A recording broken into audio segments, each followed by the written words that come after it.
Hi, June 14th vlog தான் இது. அன்றைக்கி மொத்தம் 2 ஒர்க் இருந்துச்சு. நான் கோன்ஸ் அண்ட் டிஷ்யூஸ் எல்லாம் எடுத்துகிட்டு மார்னிங் கொஞ்சம் சீக்கிரமாகவே கிளம்பிட்டேன். ஸோ ஃபர்ஸ்ட் ஒர்க் பார்த்திங்கன்னா மயிலாப்பூரில் நம்மக்கிட்ட ஆல்ரெடி ஸ்ரீவித்யான்னு கேஸ் மெஹந்தி பண்ணவங்க அவங்க சிஸ்டர்லோட பேபி ஷவருக்கு புக் பண்ணியிருந்தாங்க. பட் ஆனால் பேபி ஷவர் தீம் இல்லாமல் இந்த மாதிரி பீகாக் தீமில் கேட்டிருந்தாங்க. ஸோ அதே மாதிரியே ஹேண்ட்ஸ் பண்ணிவிட்டு அண்ட் லெக்ஸுக்கு வந்து மண்டலா கேட்டிருந்தாங்க.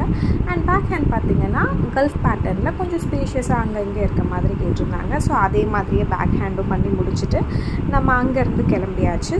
ஃபைனல் அவுட்கம் இந்த மாதிரி தான் இருந்துச்சு. ஸோ செகண்ட் ஒர்க் பார்த்திங்கன்னா என்னோடய கசின் சிஸ்டரோட பேபி ஷவர் ஹென்னா தான். ஸோ அவங்களோட இடம் வந்துட்டு முகப்பேரில் இருந்துச்சு.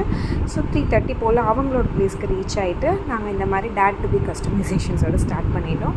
அண்ட் நடுவில் கொஞ்சம் டீ பிரேக்ஸ் எடுத்துகிட்டு ஃபுல்லி கஸ்டமைஸ்டாக கேட்டிருந்தாங்க. ஒரு கேர்ள் பேபி, ஒரு பாய் பேபி, 3 பேரோட பிக்சர், என் பேபி, டேடி, மாம் 3 பேரும் இருக்கும் மாதிரி, அண்ட் குட்டி குட்டி கஸ்டமைசேஷன்ஸோட பேபி கிளாத்ஸோட.